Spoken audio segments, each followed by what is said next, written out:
pessoal, tudo bem? Dando continuidade, então a gente vai hoje falar de granulometria, né? Granulometria ela é o que, né? A gente avaliar como que é a distribuição dos tamanhos de partículas numa amostra de solo. Então a gente já tinha falado nas classificações em relação aos tamanhos, né? Então a gente tem aí pedregulhos, areias, siltes e argilas, mas até então não tinha falado dos tamanhos aí de partículas que vão determinar se é pedregulho, areia, silt ou argila.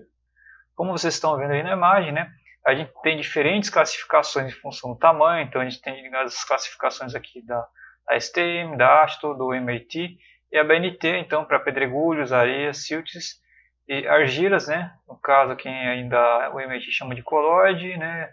A AASHTO e a STM tem uma distinção entre argila e colloide, né? Mas mais ou menos o que a gente vê que as faixas não são aqui muito diferentes aí para pedregulhos, areias, siltes e argilas, né?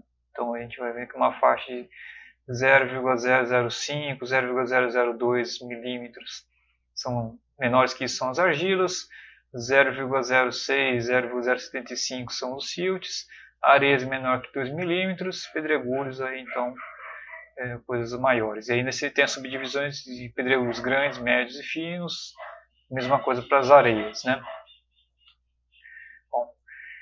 Como que é feita então essa determinação de tamanho de partículas, né? Hoje a gente usa então esses ensaios de peneiração, né?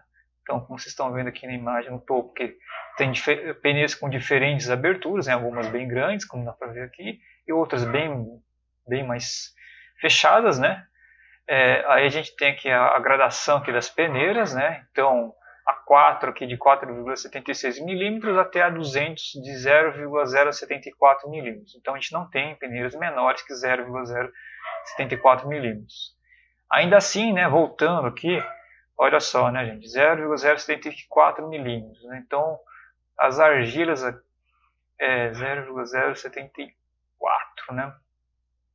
Isso aí, né? 0,10, né?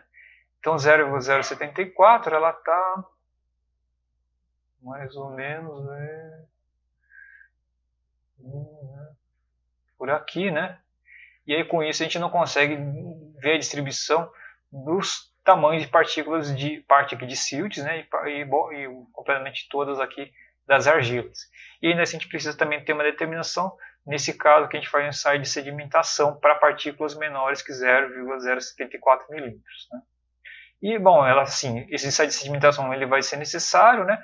Mas se você tiver uma parcela de finos bem pequena, aí nessa situação ela pode ser dispensável, né? Bom, voltando aqui ao ensaio de peneiramento, né? Como é que isso aqui é realizado? Né? A gente tem um equipamento de agitação aqui, né?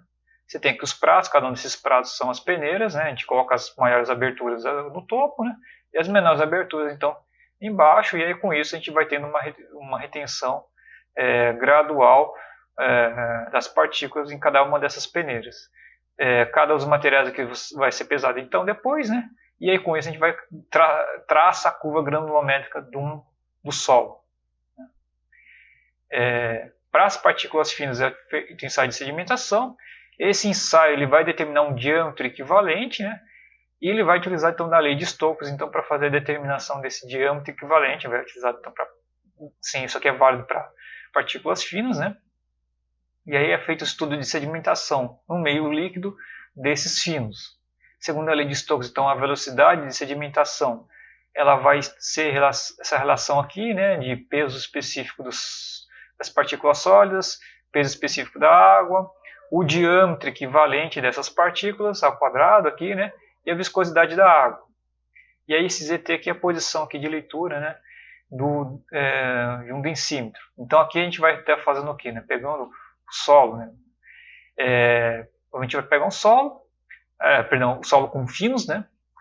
Vai ser adicionado também um defloculante para que a gente para que não tenha a ação das cargas aí atuando contra a sedimentação, né? Então que a gente tem uma sedimentação boa, né? Aqui nesse solo. Com a adição de defloculante, então esse material que ele é agitado lá, e aí é feito uma cronometragem, né, da sedimentação das partículas. Você vai utilizar esse densímetro aqui, né? E aí esse densímetro ele vai estar aqui dentro, você vai colocar ele aqui dentro, vai ver então o tempo decorrido desde o início que você fez a agitação e esperou a sedimentação do solo, né? Então vai ter um tempo decorrido, vai ter a posição que isso aqui vai estar, essa posição Z, isolando lá na forma de Stokes, a gente tem que o diâmetro equivalente, então vai ser a raiz quadrada da posição Z, né, pelo tempo, aí 18 vezes a viscosidade do líquido, né, caso água, peso específico dos sólidos, do solo e peso específico da água. Então isso a gente vai ter o diâmetro equivalente. Né. A gente também precisa ter uma noção de proporção desses sólidos que são menores que esse diâmetro equivalente. Para isso a gente vai utilizar a leitura do densímetro, né, que a gente veio lá por aqui, né, que é esse DI, né. E aí com isso a gente tem essa porcentagem das partículas menores que D, que é o N, né.